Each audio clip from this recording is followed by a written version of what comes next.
Hello, hello, World Wrestling Blog family. Hope everyone is having a great weekend so far. I know I'm missing my better half, but other than that, I'm having a pretty good weekend. Dogs on top. That's always a good start. And Bama's struggling a little bit right now, but this ain't a football show. It's a wrestling show. We're down a couple of members of the Four Horsemen crew. Captain Billy J is out at a wedding, and I don't know if he's rolled out of bed yet or not. So they had a big time out there, him and his unit in Korea last night. Saw a video of their commander shredding on a guitar, so they were having all kinds of fun. So I'm assuming he's either asleep or maybe they got called off on duty because some things popped off in Crimea last night, and they're kind of in that part of the world too. So I don't know, but we hope the best for Dylan. All right, so got a few people in the nobody's really popped up in the chat yet, but we got a few people watching. Do have Meg. Howdy, Meg. Good evening, Miss Meg. Miss Meg is a beautiful human and an awesome moderator. And I believe that the Cowboy thinks very highly of her. I do. Because if I don't, she gets evil. Yeah, watch them Little Women. There ain't an evil bone in Miss Meg's body. Mm-hmm. Unless you mess with her friends. I got a feeling she could be pretty mean if you mess with her friends. Well, I'm about to tell you, I'm not really up to date on tonight's topic because I spent all day pretty much researching. I didn't know there was a death match wrestling. I've been researching death matches. Yeah, that's what we're talking about. Death matches. Yeah. Oh. Yeah. There's a thing out there called death match wrestling. Oh yeah, there is, and I think that's what most people believe that the death match is.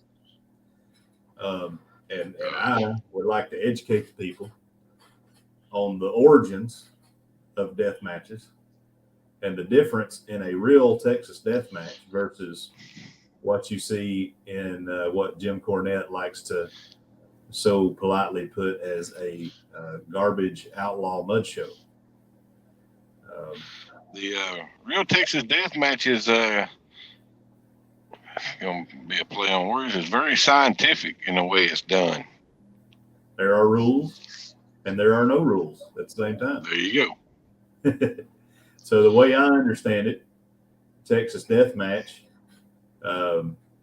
falls, and I may be wrong here, I think falls count anywhere. But you must pin your opponent, and after pinning your opponent, he must lay on the mat for 10 seconds. Yes, sir. And that started, as far as I can tell, it started in Mid-South.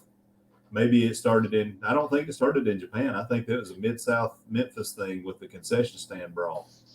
The actual Texas death match? Yeah. Or just the death match? Well, the actual Texas death match started in Amarillo, of course, with Dory Funk Sr. Back in 65. He went against Mike DiBiase, Ted's dad, and they wrestled for like 4.5 hours because the match got called due to the curfew in Amarillo. Was that a Watt promotion? No, sir. That was Dory Funk Sr.'s promotion out in Amarillo. Oh, that's the West Texas stuff. Yeah, out there at West Texas State, where they got about 40 wrestlers come through there. Yeah.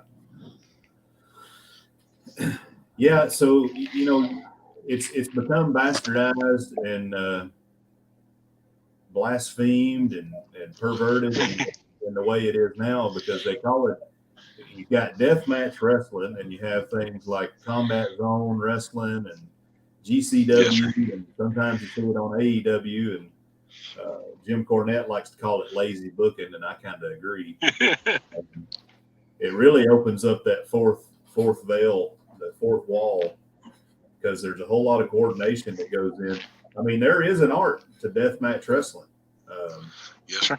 But it's not. I hate that you even put wrestling at the end of it, because what these guys are doing with their light tubes and their cinder blocks and their hammers and their pizza cutters and all that kind of stuff. That's not. I mean, these, in my opinion, any type of match that gets a lot of juice and gets a lot of heat on it from the match, that should be a blow off match. It should have some meaning. It shouldn't just be Yes, sir. an everyday match. If it ain't drawing money, that's Cornette's thing. If it ain't drawing money, and I don't think out here in some of these cow pastures where they do this stuff, I don't think they're drawing much money. I think back in, was it 75 or 77, Dusty and Billy Graham had that 3 or 4 match series. I think one of theirs was a Texas death match. I know they had a bull rope match. I think they had a Texas death match. I could be wrong, though. That's probably one of the most famous ones. Do you happen to know the last time there was a real Texas death match? I mean, no, sir. I don't have a clue. Done correctly, it'd probably be back in Mid-South Memphis Championship League, I would imagine. It had to have the Funks involved, so that's why I think back to the, Terry and the King, Jerry. Yes, sir. Probably. Yeah, they done one, I think. Yeah, they done the empty arena match too. Yeah. I mean, I think there was some Texas death matches done in Japan around that time with Terry, but they've had, I think I've seen 2, maybe 3 on AEW recently, and the rules were not correct. It was just all it was a they do this on WWE a lot too. The last man standing is really what that was, but that's a totally different match. Yes, sir. But here's my one thing that I'll say about modern death match wrestling. It is a little bit of a guilty pleasure for me. I will catch myself every once in a while going down the rabbit hole of YouTube watching me some death match wrestling. But it's really just it's almost like watching a car wreck or Faces of Death, if you ever watch that stuff. Oh gosh. Like I know this is wrong, but I can't stop looking at it. Exactly. Hey, I got my guilty pleasures: murder mysteries and disappearing people. I hate they're gone. I hate they got killed, but something about the mystery of it just intrigues the heck out of me. Same way with those death matches. What you brought up about Japan back in the early mid-90s, there was a thing called Frontier Martial Arts or something like that, a wrestling organization in Japan, and they got with it big time. Yeah. Barbed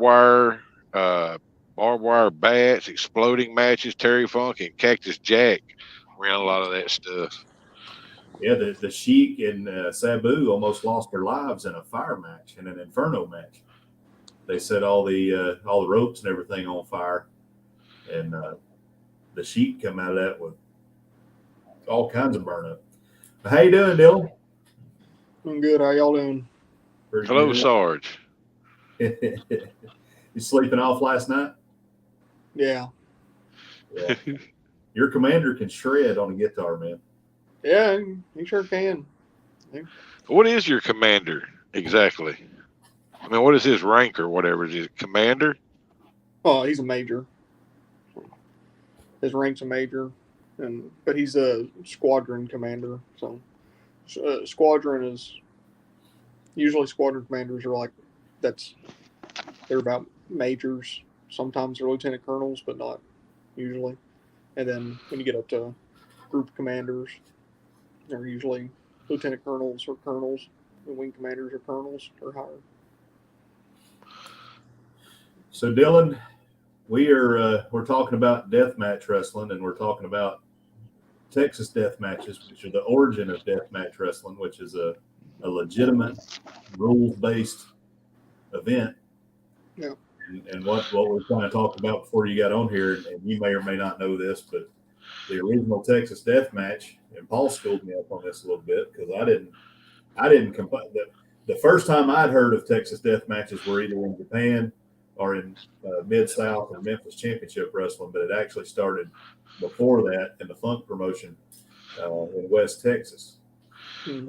The rules of the death matches, as far as no holds are barred, weapons are allowed, but you must pin your opponent, and he must stay on the mat for 10 seconds after the pin. Those are the rules. Oh. But what we see nowadays, that's not really what they do. So, No. So we were kind of going around the horn and talking about. I was talking about how sometimes I'll watch some of that stuff as a guilty pleasure, but that it's not. However, it's not real wrestling, Yeah. and that it's been bastardized. Yeah. Well, that's yeah, like it's entertaining. Like I like it too, but yeah, it's not really wrestling. It's what like John Moxley, like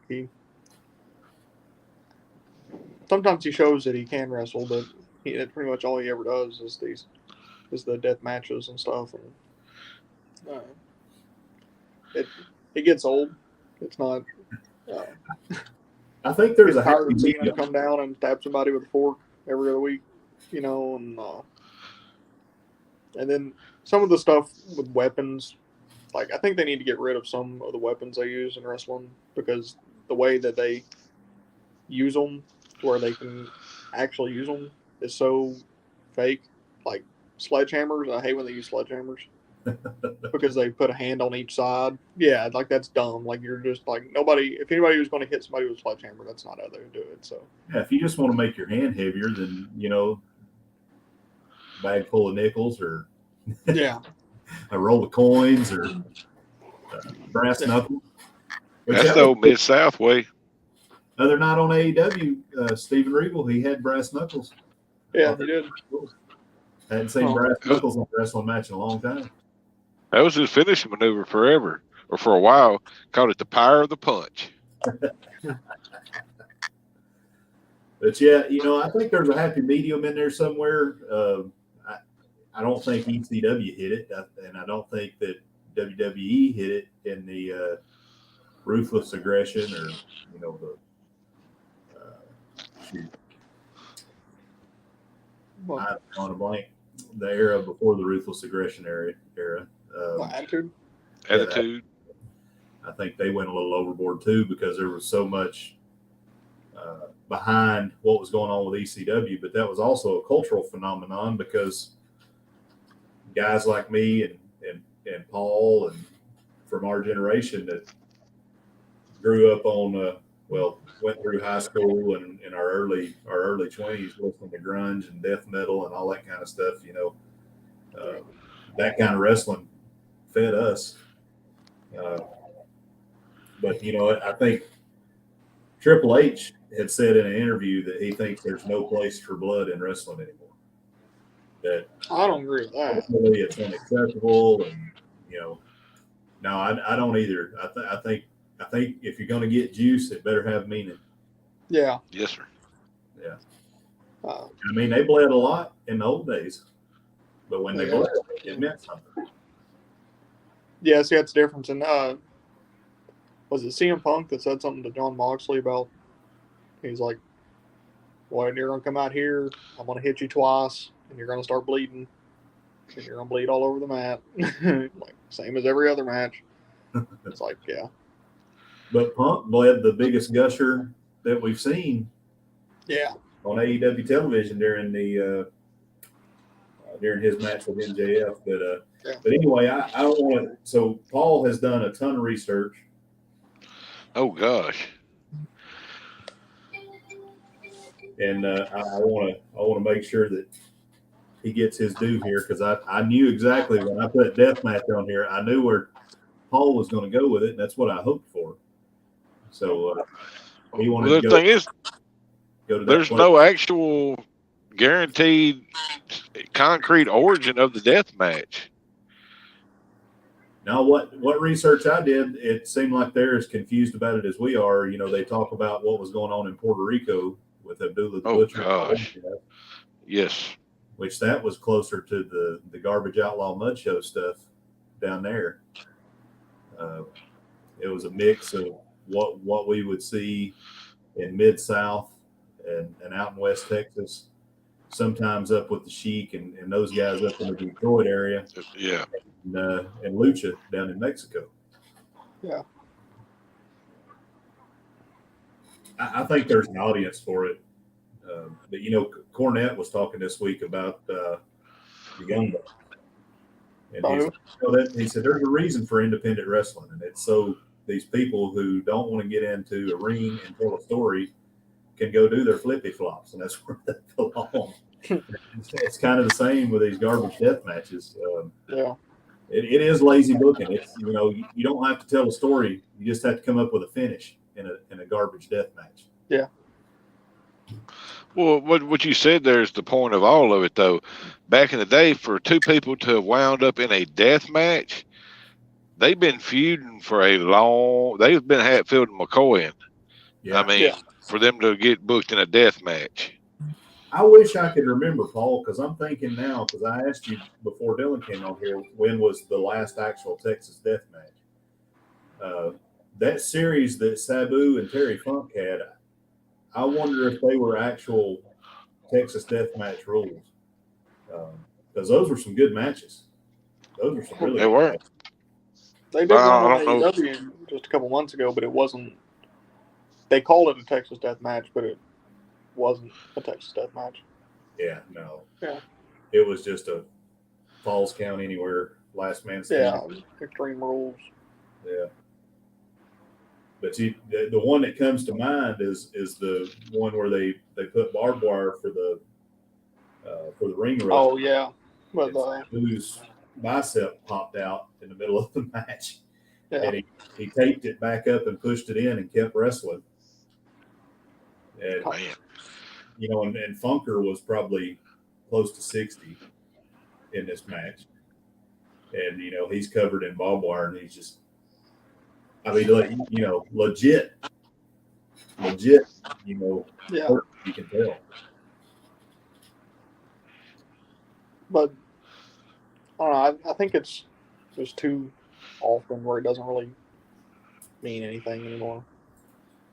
Like it's cool sometimes, but also it's just like Paul was saying. Like people would feud before they would go to a death match, and now it's just like.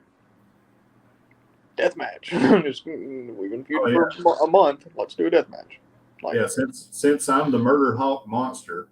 Yeah, and y'all know that I like death matches. Or since I'm John Moxley and I drink bones and crush blood. Yeah. Yeah. Now he has. I think he's realized, he being Moxley, that. He's got to step up, and I've seen him tone some of that down and start having better matches here. Well, he just signed an extension, too, with AEW for 5 years, and part of the contract expanded his role from not only wrestler, but he's also considered a coach and mentor. He has a coach and mentor role now. So. Oh, Lord. John Moxley is a coach and mentor? Yeah. Tour mentor. Yeah. So I don't know how that's going to play out, but the one that needs to be a coach and mentor is the one that is behind the mic, just every once in a blue moon, and that's Regal. Yeah, Regal, Arn, Tully. Oh yeah. So Paul, the concession stand brawl a little bit. That concession stand brawl was it a death match, or was it just something that got away from them? I think it's one that just got away from them, from what Jim Cornette said. Yeah, I think it started out as a Falls Count Anywhere though, but And of course, that's one of them things everybody tried to replicate it too. Yeah. That happened in Arkansas, didn't it? Didn't the first one happen in Arkansas? I think it happened. It was either Memphis or Mississippi, because Jarrett and them they had the. It was the Tupelo. Tupelo. Yeah, Yeah. Tupelo. Yeah. I liked the Anarchy in the Arena match that they did a few months ago. Do you remember that? Yeah. I thought that was pretty cool. I mean, it was different. Cool spots in it. Yeah. Well, hang on. I may be thinking about. So is the Anarchy in the Arena the same one where they put the War Games cage around it? No, that was Blood and Guts. Yeah. Anarchy in the Arena. Yeah, Blood and Guts was cool. Anarchy in the Arena was the one where they were just fighting. That's right. That's the one where Kingston tried to set Jericho on fire. Yeah. Yeah. Oh God. Well, that's when they hurt Bryan Danielson. Yeah. Because they tied the ropes around his neck and yeah. Yeah. Well, I mean, so I mean, again, I think it has a point, but so Paul, the rules. I'd have to believe, and I'd have to think that the rules for the Texas Death Match, being that it is Texas is in the name, that sounds very funkish. Yes, sir. But that's got the funker all over it. The thing is, nobody won the first one. Yeah, because nobody was declared winner. Yeah. You said it went for how many hours? 4.5 hours, and when it was over and done with, I don't know about Mike DiBiase, which is Ted's dad, but I think Dory Funk Sr. had something like 32 stitches. Wow. There you go. Yeah. That is probably my favorite match of all time. Blake. Yeah, I went back and watched that match. That was it. That whole pay-per-view, Starrcade '83, Flair for the gold. Oh gosh, boy, that's a good one. There's so many good as it got. Well, like you always talk about, like telling a story in the ring and everything, and like I watched that Greg Valentine and Roddy Piper, and like I didn't watch the whole pay-per-view. I just kind of skipped to that match, and I didn't know what was going on at the time between them, like what they were feuding over and everything. But like, you just watch the match and you know exactly kind of what's been going on. But if like, you notice, tell, yeah, you can tell the wrestlers now that were students of that kind of stuff. Yeah, because in those matches, they did about this much, but got that much out of it. Yeah. Yeah, really. I mean, they didn't do a whole lot. They slap each other with a chain a little bit and stuff, but as far as wrestling wise, I mean, they hit each other with a couple suplexes and stuff, but everything like meant something, you know. They milked everything. They milked exactly. They did. They milked it. Isn't like nowadays somebody gets hit with a pile driver and they're back up 10 seconds later. And it's like, I was watching before we got on here the end of Rampage this week in the trios match.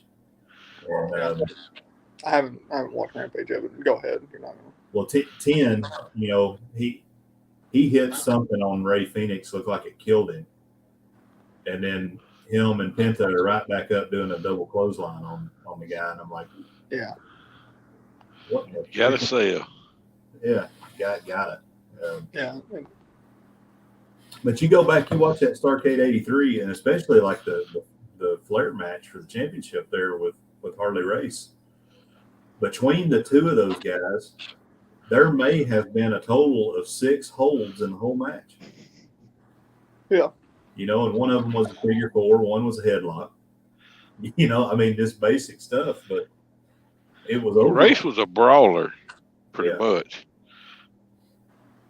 But I didn't get Piper until I got older, I didn't really understand or get why Piper was a big deal other than his name until I got older and watched some of his work from back in the day. Then I understood. Yeah. Piper was great. He was fantastic. And Ted DiBiase, that he, if you're my age, if you watched DiBiase as the $1 Million Man and you didn't know what he did in Mid South, have no That's idea. all I've ever known DiBiase as. Well, $1 Million Man. DiBiase was this close to being more over than Flair, from what I understand. Yeah. I mean, I like DiBiase. He was in Georgia for a. Sorry, go ahead. No, I think it's his chair. It wouldn't be. I like DiBiase though. I mean, from what I went back and watched of him, like I thought he was built up a pretty good character. The $1 Million Man thing, I liked it. I thought it was cool. He also created Stone Cold. He was supposed to have a bigger push, and he got hurt or something. Yes, sir. Yeah. He very well could have carried the world title. He held numerous titles all over the country. And at one time, I don't know what happened, but he was, in the considering for the NWA title back in the early '80s. Yeah. And in Mid South, he was North American champion and had that black glove he'd load up, hit people with. And then Vince made him the $1 Million Man, which he said he didn't mind not being champion because he made more money than he ever made in his life with Vince. So, yeah. Well, he did a good job with it, and even his work that he did in NXT there for a little bit with Cameron Grimes. I mean, that stuff wasn't bad. He still has a mind for the business. Did Jake the Snake? I know he never won any titles in WWE. Did he ever win anything outside of WWE?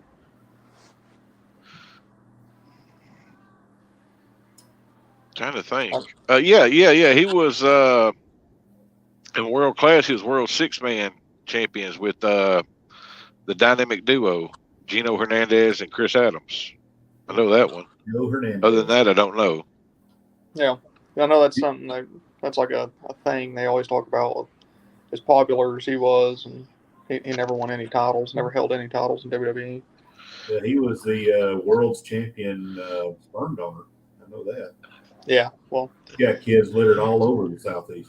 Yeah, I mean, you see him on AEW every now and then and it's like, ooh, he seems like a dirty old man. I think he had some titles in Mid-Atlantic. Oh, really? With Jim Crockett, maybe TV champion or something like that. I'm gonna look him up because I've got a couple of things. I mean, the other thing that a lot of people don't know is his dad was Grizzly Smith. Big Grizzly. And his brother is Sam Houston, and his sister is Rockin' Robin. And Grizzly Smith abused every one of them kids. Yes, sir. Yeah, that's part of the reason that Jake is as messed up as he is. Let's see here. So, Daddy, why do you think that you like what Cactus Jack and Mick Foley? Like, I know you talked about when you were a kid, like you always liked him quite a bit, and I mean I do too, but he's kind of like John Moxley from the '90s. So, like, what do you think he does so much better with? He is, but Cactus could promo. Yeah. And Cactus could work with it. So Cactus was able to do more than one type of match. John Moxley, and actually in WWE, I think he did some of his best work while he was with the Shield because he actually matches. And I've seen some GCW matches where he was not doing deathmatch stuff in GCW back when he was younger, where they had some fantastic matches. I mean, he can go. He just loves that Japanese strong style and the deathmatch stuff. Well, I mean, he's had. I know that like the rating on matches don't really matter, but they grade matches and stuff. Yeah. I mean, he's got like the second most highest rated matches. The only person above him is Will Ospreay. I saw a thing on it on Facebook yesterday where it's like who has the most matches rated above a 9 or something like that, and it was Will Ospreay. Like had double the next person, but the next person was Jon Moxley. But his matches that were rated so high were from New Japan. Yeah. Timmy Ray the King's in the house. Welcome in. Hey, Timmy Ray. I had forgot to say hey to Blaine. I just answered your question. Forgot to say hey to him. Hey, Blaine. No, Miss Meg, that's the same name as the Sam Houston statue, but this guy was about as tall as the Sam Houston statue and weighed about 120 pounds soaking wet. Yeah. But Foley, and that's a good question, Dylan. That really is a good question. Very good. I think that Moxley puts less thought into what he says and then goes out and portrays versus what Cactus Jack, Dude Love, Mankind, Foley, because all that stuff always had some sort of purpose. The Rock and Sock connection. When he had Percy with him, when he had the urn and all of that stuff. But Cactus had matches too. If you go, and I know Paul remembers this, if you go back to WCW when, he was kind of the first guy to kind of do some hardcore stuff in WCW. Really, you go back to mats and jump off the most hardcore thing you did, elbow off the apron with the elbow.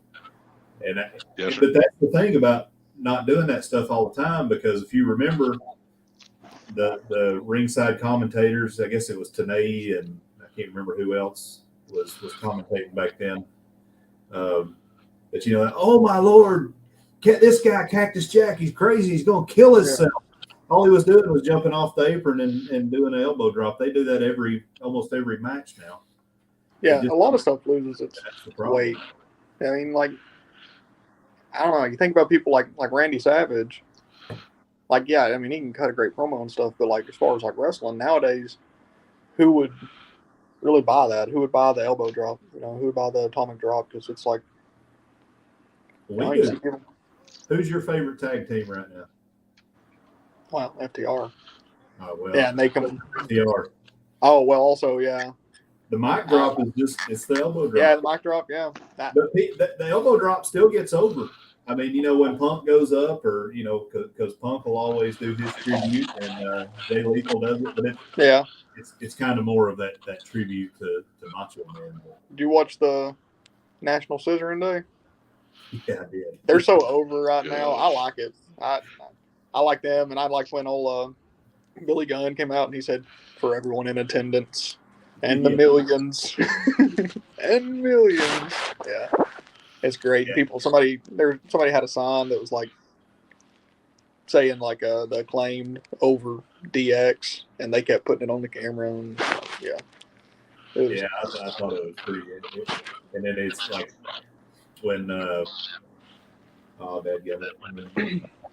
not Caster, Anthony Bowen. I had to drop your mom off this morning. I had to be up at 3:30, so I'm running on fumes right now. Yeah. But Bowens. Yeah, Bowens. He's like, well, you guys know what scissoring is, right? It's He's like, it's just an expression of friendship between two people.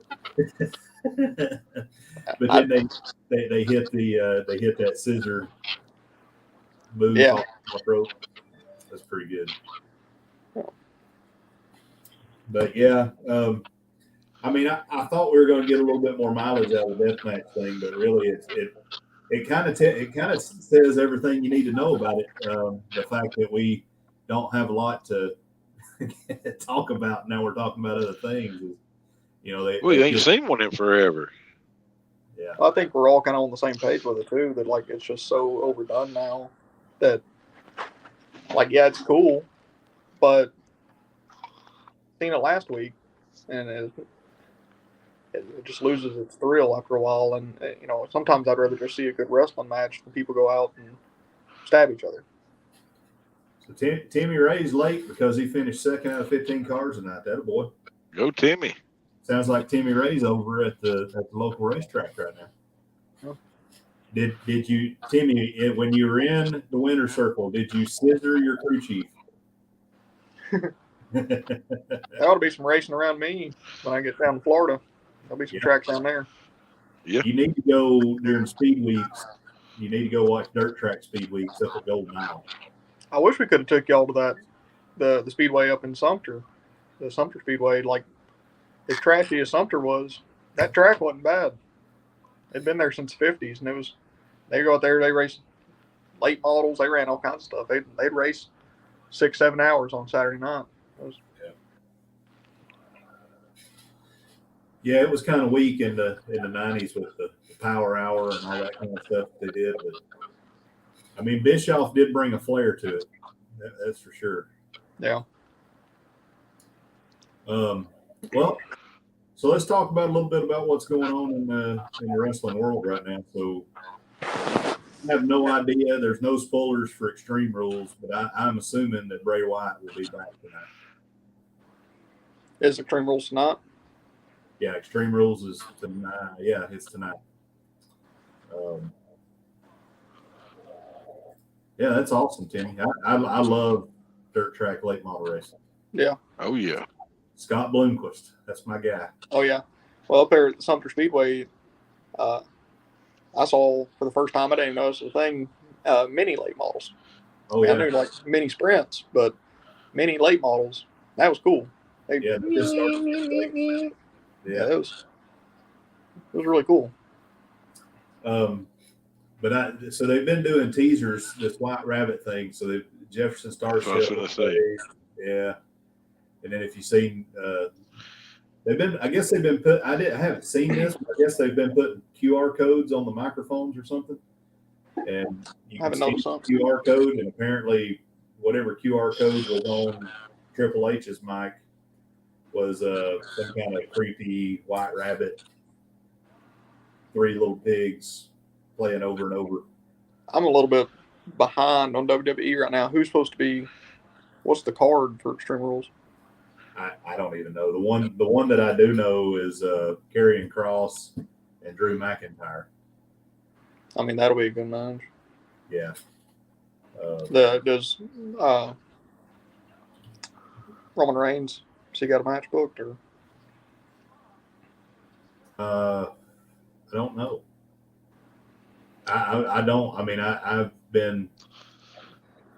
behind on all of it, and I stay caught up on AEW, and I was doing pretty good there for a minute, staying caught up on WWE, but I kind of fell behind during our exercise.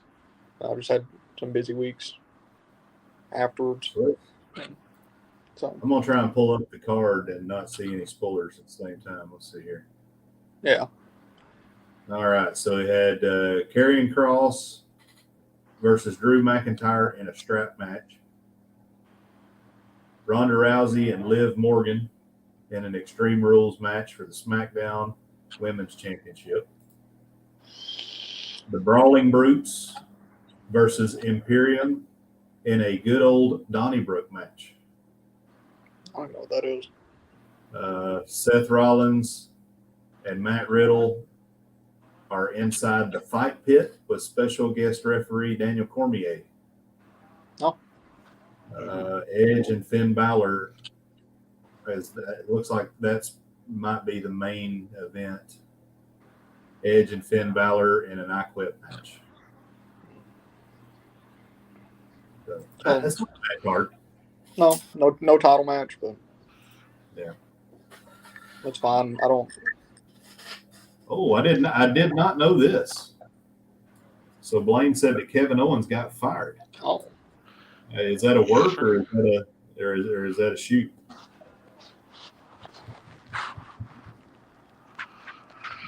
That's news. Alfred was going to give him a big push. Yeah. Well, they gave him a lot of money. I wonder if he'll end up coming to AEW because I like Kevin Owens. Shane McMahon fired Kevin Owens to close the show, so looks like they're going to send him back to NXT for a little bit. Oh, wow! So it was a work. It's probably just the stuff like they did with Ziggler, send him to work with some young talent. Yeah. It wouldn't surprise me who do they have down there that can work with Braun Breaker? He may be the good one to go work with Braun Breaker. I think Braun Breaker is going to be the one that's going to take the belt off of Roman Reigns. I really do. I think that's what's going to end up happening to get him over. Yeah. I think, or I seen where apparently WWE and Triple H have been reaching out to some current AEW wrestlers trying to get them back. Yeah. I can't remember everybody that went after, but I know they. I think they said something to Cesaro, which I think pretty much everybody declined except for Bobby Fish. Yeah. Bobby Fish is going back, and I don't think what's the other guy for Red Dragon? Bobby Fish and I can't think of his name, but his partner, I think he's still staying in AEW, which I haven't seen them in a while. I think they reached out to Adam Cole, which he can go. I don't care. He sucks. And same with Malachi Black, but he said no. Malachi Black's not. Malachi Black is taking a break. Apparently. Yeah, he's getting death threats. Somebody in his family or in his friend circle or something committed suicide. Well, apparently him and his wife are also getting death threats. Yeah. So. Huh. I don't. Do you like Malachi Black? I'm confused on. Yeah, there you go, Kyle O'Reilly. Kyle O'Reilly, yeah. I've been confused ever since he came into AEW on what he was supposed to be. I think they lost their way with him when Cody left. Yeah. Well, I wasn't watching at that point. Was he with Cody or feuding with Cody? Or?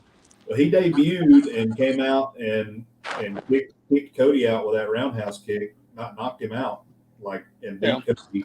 And Cody teased that he was going to retire as a cause of because of it. Then they started doing the Mist stuff with him in the House of Black. And it was all really just. I'll take House of Black over Dark Order every day. Yeah, for sure. But I don't know. Like House of Black's not terrible, but it's not great either. Buddy Murphy's really good, but what's his name? Brody King, is that his name? Yeah, he's the best person in that group. Yeah, he's growing on me. Yeah. I kind of wish they would have kept going with the stuff with him and Darby Allin, because I kind of liked their matches were pretty good. Yeah. And they were doing a lot to push that and to push their feud. Like they were doing stuff on their own time. I saw where Darby Allin was doing autograph signings, and Brody King showed up and came and choke slammed him through his table. They were just at like a mall or something. Yeah. I like what Timmy said here, and I agree. And I think you can still. I think that this can still be done. It's just a matter of how things are portrayed in wrestling. The difference especially with Austin and The Rock, is that they were allowed. So, from what I understand, of course, I wasn't backstage, but the stories have been told now. But they were given the ability. This is the end result, guys. This is what we want to happen, and we trust that you guys are not going to go into business for yourself, and you're going to go do the right thing for the business. And Stone Cold and The Rock were allowed to go out and work, and there was enough professional jealousy between the two, and wanting to one up the other. So there was enough realism in there to make the heat feel real, because there was some real heat there. Yeah. But now that people are allowed to go and watch them leave and hug and play grab ass when they leave the, and they do these press scrums where they, slap each other on the back about how great they fake wrestled, and Yeah. That's part of the problem. Yeah, I mean, it's not like everybody don't know, but at the same time, it kind of, I don't know. But you can still grab like the Walter Elia match in NXT from a couple years ago. You watch that thing and you get sucked into it, and even though you know good and well it's work, you're just like, my goodness, them boys are laying it in, and you see the same thing with some of the Punk and MJF stuff that went on in AEW. So it can still be done, but another part of the problem is, do either one of y'all know what the rules are in AEW or WWE today for any type of match? No, not really. I mean, that's part of the problem. I mean, you can't. It's hard to do double crosses, and it's hard to tell stories when nobody knows what the rules are. Yeah. It seems like the only one you know is that Ring of Honor Pure Championship, because they come out and they'll explain exactly the rules to that championship for every match, and that championship I like that championship a lot. Yeah. It's really cool. Makes for some really good matches because they can't sit there and just do the stupid constantly. They're only allowed to hit each other. They get one punch to the face. One closed fist. Yeah. After that, they're disqualified. They get 3 rope breaks. And and that doesn't mean that the rules won't be broken. No, but the heel that's how it was. He's the heel don't have to hide anything anymore. Yeah. It's just blood and guts all the time. Yeah.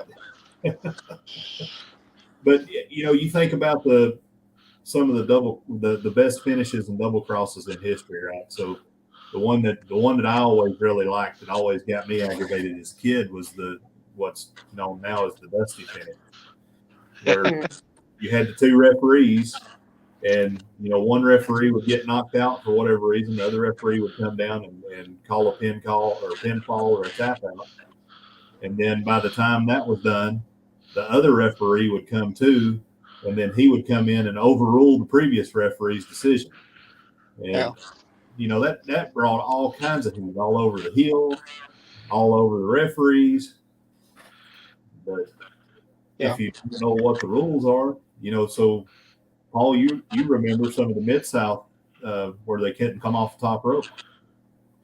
Yeah, that was in WCW too. For a little while there, you couldn't come off the top rope. And it was after Bill Watts took over for a little bit there. But at one time in the NWA, a masked man could not be world's champion. Yeah, you were saying that the other day. Because Dusty Rhodes, when he was the Midnight Rider, won the world title and they took it back from him because he was wearing a mask. And all that stuff is part of the story. Exactly. So now they have to make up matches so they can tell the stories, because what's a death match anymore? Nobody knows. The promoters don't even know the rules. We talked about that at the beginning of it. To be honest with you, I didn't know the rules. No. Well, when they promoted that, I thought it was a 10 count. I didn't realize that you had to pin and get a 10 count. Well, I think the last death match they did in AEW, they did one a couple months ago that they called a Texas death match. And I think that's how it was. I think it was just a 10 count. Yeah. Which that's a last man standing. Yeah. Yes, sir. Yeah. And then Falls Count anyway.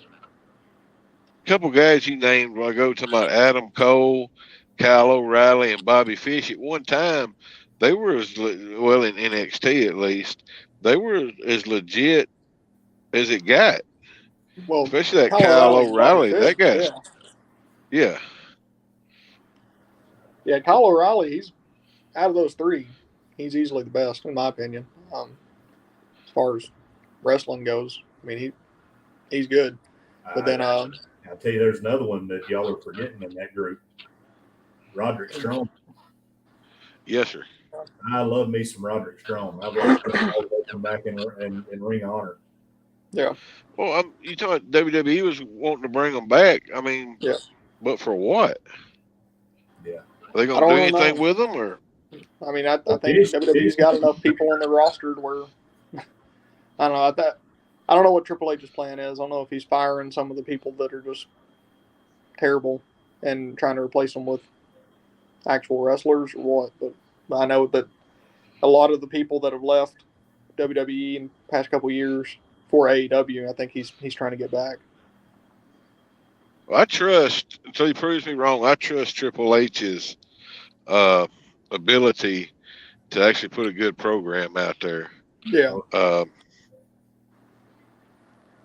And get people and actually get some storylines going where you get invested in the matches. Well, but then they pulled that crap they pulled with the Super Diva. Did you see that stuff? I did not. Quincy, whatever his name is. Let me pull this up. So Timmy Ray's got a question. I'm gonna pull that up for you, and then I'm gonna find this new wrestler they debuted the other day, and I'll talk about it. So if you want to answer that, Paul, from Timmy Ray, if you know that. Yeah, absolutely.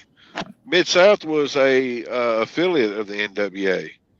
It was a territory of the NWA, and Ric Flair was a true world's champion, a traveling champion. He would come into each territory periodically and face the number one guy in that territory, which is why they were regional championships. That was the number one guy in that promotion.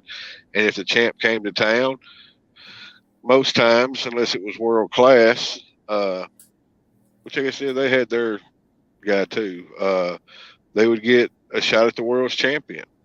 Some of the territories never really did because, well, they weren't that good. Yeah.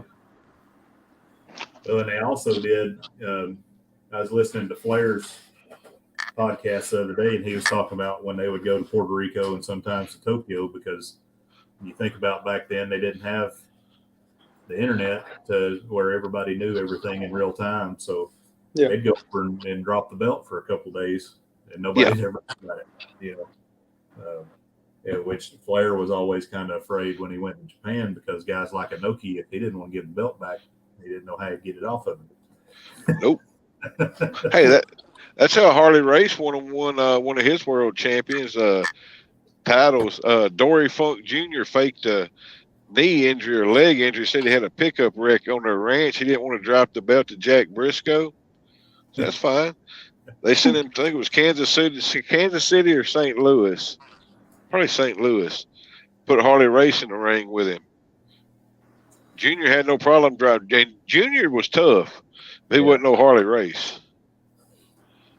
So the other night on NXT, and I didn't see this, but I heard this on Jim Cornette's podcast. A lot of people watched NXT because they had said there was big news from Shawn Michaels with regard to the future of NXT. So he comes on and he talks about how they're dropping the 2.0 and they're going back to the original colors. Things are going to change and it's different from here on out. But they stuck with the same old crappy card with, all the stupid matches with the sleeping girl in the pajamas and all that garbage that they do. Yeah. But then at the end of it, after this big hoorah, hey, we're going to do these great things, they debut the Super Diva Quincy Elliott. Let me show you what the Super Diva looks like.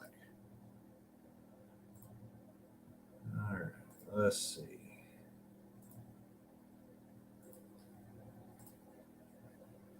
There is the Super Diva Quincy Elliott. That's a man. Oh, gosh. The pleather that he's wearing is loose fitting. So it's like, this is what Jim Cornette said. Jim Cornette called him a accidental love child of Mabel and Gold Dust. And his finisher is I have man boobs, so I guess it's fine for me to say this. I don't have man boobs that are that large, but apparently he flops his man boobs and then does some kind of thing with them to knock his opponent out. And that's in NXT. That's part of the changed NXT. Wow. Yeah, they're really moving in the right direction. I mean, I don't care. The character, there's always been gender bender characters in wrestling, and that's fine. You can do that. I have no problem with that. It's not a homophobic thing. It's not anything trans against any of that kind of stuff. Because there's always been that kind of stuff. There's always been females that competed against men. That goes all the way back to again, I can't remember the lady's name in the 30s. And that goes that far back. Mildred Burke. But anyway, it's the fact that this guy, like, you're insulting the wrestling fan base by assuming that we're stupid enough that we're going to believe that this guy's a professional athlete. Yeah. Yeah, it's same thing with Orange Cassidy. That crap. Nothing Taylor, not a professional athlete. Yeah. Eddie Kingston. But I can deal with Eddie Kingston the same way that you could deal with like Dirty Dick Murdoch. You can tell he's a scrappy brawler. Like if it looks like the guy knows how to take and throw a punch, I can do it. Texas A&M's about to beat Alabama here. Really? They got 23 seconds left. They're on the 10-yard line. They're down by 4. Oh boy. Yeah. That's what Blaine said. Bama's making me nervous. 20 under 3 minutes. They're on the 15. They just spiked it. Give themselves some time. Second and 10 on the 15. 17 seconds to go. Lord, I hope they beat them.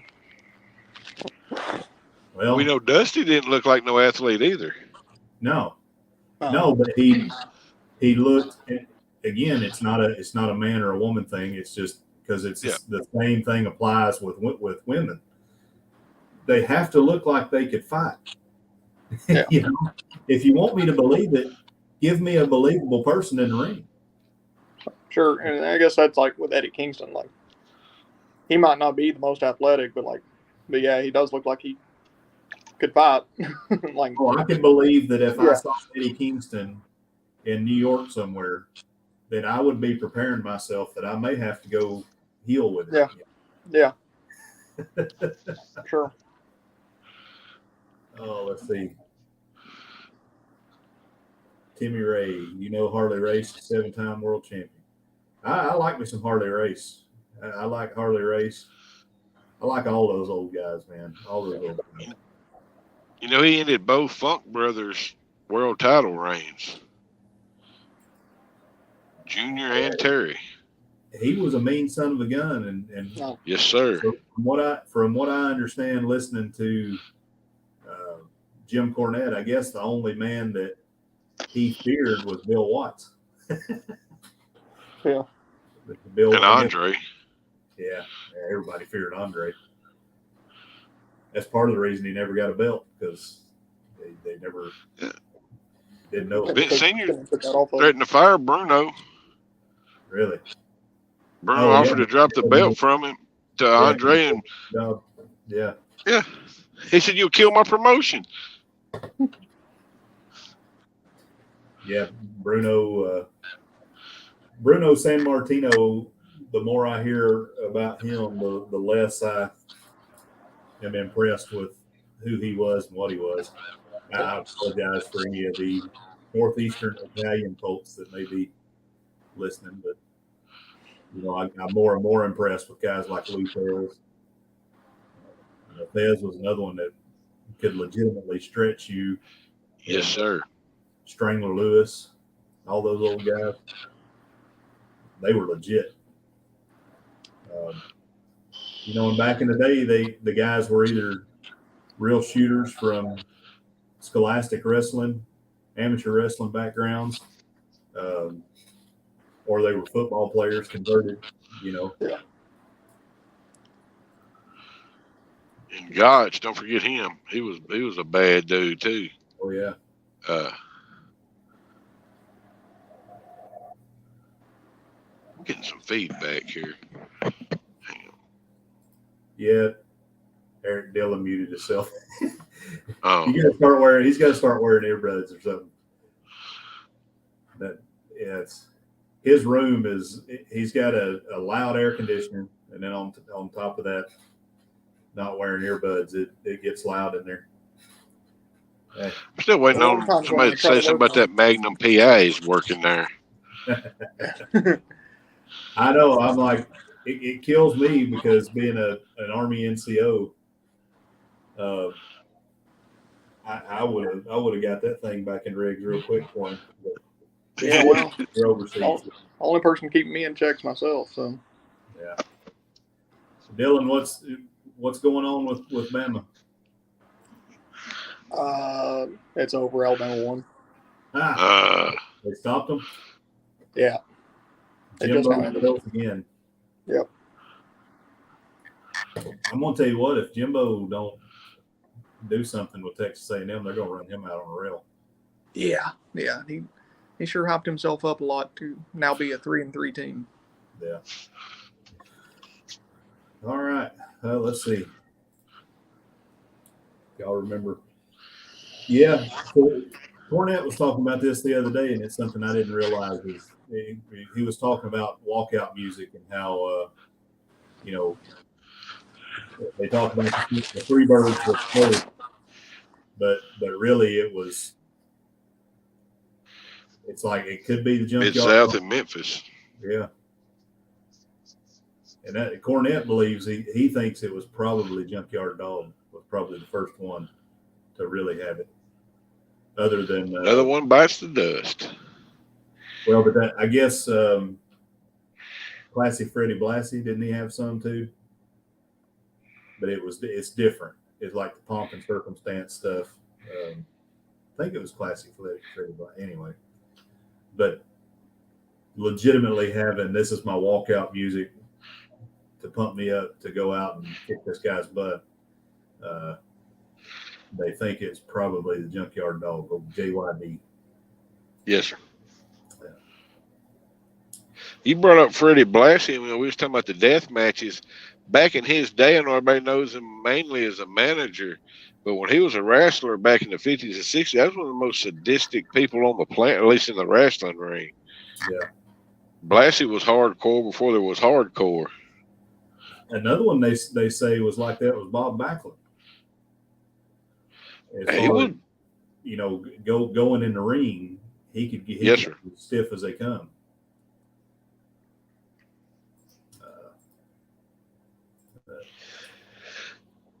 All right, James. And another legit stretcher. Well, go around Backlund. Yes, sir. He was a much better heel than he ever was a face. It just didn't work, you know. And I didn't realize that he was a shooter until I got older. You know, when I was a teenager and would see him on WWE, I was like, this guy, why do they keep fooling around with him? Just looked like a little pipsqueak, but. Well, you know, if it hadn't been for him and Hogan, I guess the Iron Sheik would have never been world's champion. Which is sad because the Sheik's legit too. Yeah, well, when he got to WWF, I guess he was already in the twilight of his career, and his best days were already behind him, from what I understand. Much. But yeah, he was an Iranian Olympian. Yes, sir, and he was a bodyguard for the Shah of Iran. Yeah, he was in the Iranian Special Forces or something like that. But yeah, he was a legit bad dude. And a very tight person with his money. But not with his mouth. No. But there's no telling how much money that man made in Detroit. Nobody will ever know. No. He made tons of money. Tons of money. Oh, you talking about the Sheik? I was talking about the Iron Sheik. The Iron Sheik. Okay. Yeah. Okay. The Iron Sheik. Not the, But you're right about the Sheik. He ran Detroit up there in Cobo Arena. He had to be a millionaire. Easy. yeah.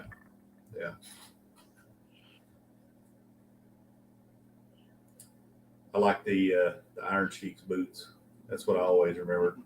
I always thought them boots would put somebody's eye out.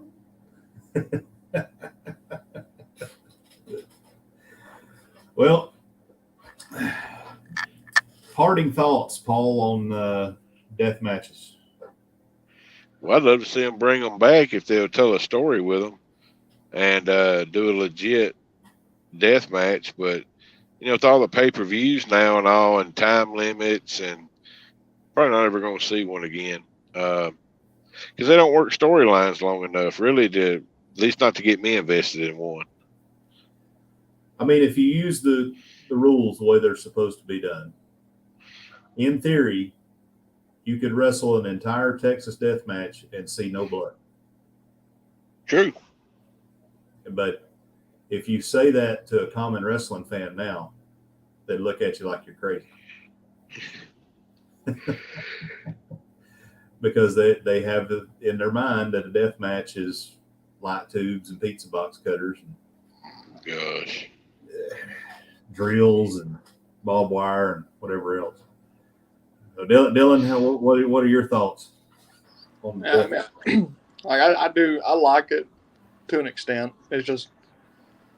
It's when they do it every week or every pay-per-view, and they got 2 weeks of build up to it, that it just doesn't really mean anything. And it's a lot of times it's the same match on replay. It just not as cool as it could be, but I do like the idea behind them. And sometimes they do good with them, but a lot of times it's just same old crap. John Moxley come down, stab somebody with a fork. The newest thing is bamboo skewers. So they put bamboo skewers and then they pop it. Yeah. It's only really going in about that deep. But, yeah. That was good. But I do think it has a place, and we didn't. I guess this feeds into what we're talking about because it is kind of a death match thing. But the Monsters Ball matches in TNA that Abyss used to do, and that's a good, well placed, extreme match with death match ish. I'll hold up quotation marks rules. But I always kind of like that, and for a blow off match with Moxley, he could still do that. I've wrestled, they're going on however many times him and Jericho and the JAS and everything has wrestled. If they need a blow off match, then Moxley does his death match because everybody knows he's back crap crazy, but he don't have to do it every match.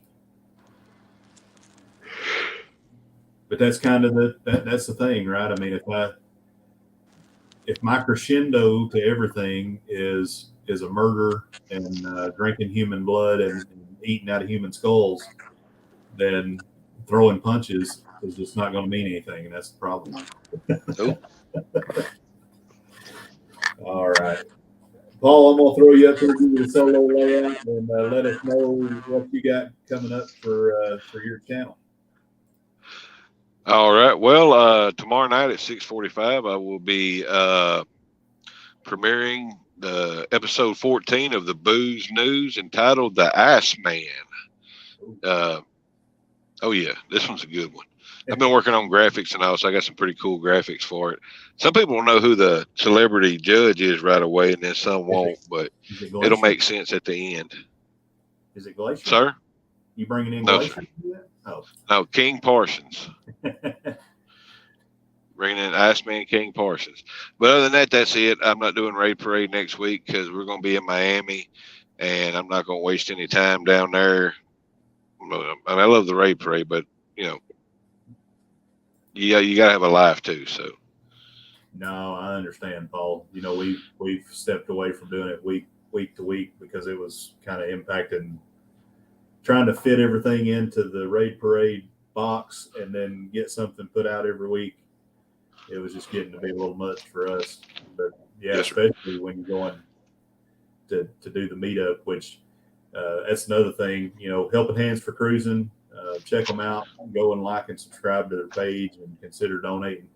That's what Paul's talking about. They're going down to the Helping Hands for Cruising meetup for Kenny's sailing. He's the first person to receive the Helping Hands for Cruising grant, and he's going on I believe it's a 7-day to the ABCs, Carnival Horizon out of Miami. So I wish we could be down there, but with Chastity going to, and y'all pray for my mother-in-law, Dylan's grandma. She's having a procedure done she's getting some stents put in, some blocked arteries she has in her legs, and just keep her in your thoughts and prayers. That's where Chastity's at. And that's why we're not going to participate in the meetup, because this stuff came up. But, Dylan, you want me to put you in the solo layout so you can talk about what you got going on this week? You already know what I got going on. Do it every week. I'm working. Mr. Jones, what was you talking about earlier about the military stuff in that area? So, well, it's not what I was afraid of was, since he wasn't on here, there was hang on a second. I'm trying to get out of the solo layout. There we go. So the bridge going across to Crimea over into Russia, which is the main artery between Ukraine and Russia, it's unclear. Maybe it is clear now, but last I saw, it's unclear whether it was the Russians or the Ukrainians. Would make sense for the Russians to attack that bridge, because that's how they're getting their supplies in and out. But there was an attack on the bridge, so I was wondering if they had put Dylan and those guys on alert, maybe because of increased action over there in Ukraine. Nope, I was just up till 4 a.m. I knew too. All right, I'm going to give myself a layout here for a second. So tomorrow we have Shooting the Breeze with Moonlight Adventures at 8 o'clock. It's a guys' night. I'm not going to tell y'all who all's coming on just yet. It'll be a surprise. Some of the folks that were in the chat tonight, or one person that was in the chat may be there. You'll see several of the folks like Paul and Meg will be in the chat. But it's going to be focused around Kenny and Kenny going on his cruise. We're going to try to school him up and maybe even give him a hard time a little bit about what he's going to see and do on the cruise. So it'll be a fun night tomorrow night. It'll be a little harder to look at because Chastity won't be on the screen, but we'll get by. And then the next thing that'll happen is John Bourbon will bring his news on Wednesday, 7 o'clock in the morning. And this coming Thursday will be Down Under Cruise Talk as well. That'll be at 6 o'clock in the morning on Thursday.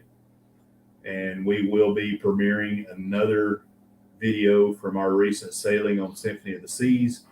That'll come out either Wednesday or Thursday. It just depends. And we've released some new stuff on Patreon as well. We have security footage of Gunner Wayne and Pegasus and the things that they were doing while we were going on the cruise. So, oh Lord, yeah.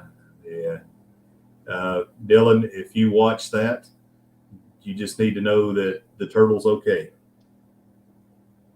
What do you mean? The turtle did not get cooked. Oh my God. Gunner tried to have turtle soup. oh God. Yeah. Timmy Ray, thank you for subbing to me. Yeah, that's awesome, Timmy. Yeah, we need to when Timmy gets done with racing season, we need to have him up on the panel. I think one night maybe. Oh yeah. Yeah, we need to have him. There's been a few guys we need to have on. I know we need to get Mike back up here again. I need to Josh. What's Other that? Josh. Yeah, Josh Hallsteed.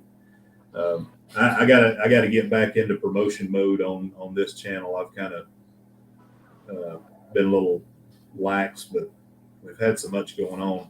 And it's not a good excuse, but it's the only one I've got. There you go. Excuses. Yeah. So Dylan knows because I used to say it all the time. But I Good say excuse is better than no excuse. That ain't it. Excuses are like buttholes, though. Everybody has one, and they all stink. Yeah. I never let my boys have excuses for anything. No, I don't let my troops. But hey, I appreciate y'all again. I appreciate everybody that came in and listened to us go on about old school wrestling and a little bit about the new stuff. We appreciate y'all so much. Can't wait to do this again next Saturday. Everybody take it easy. Go out there, enjoy wrestling, have fun, and be positive in the world. We appreciate y'all. World Wrestling Vlog out.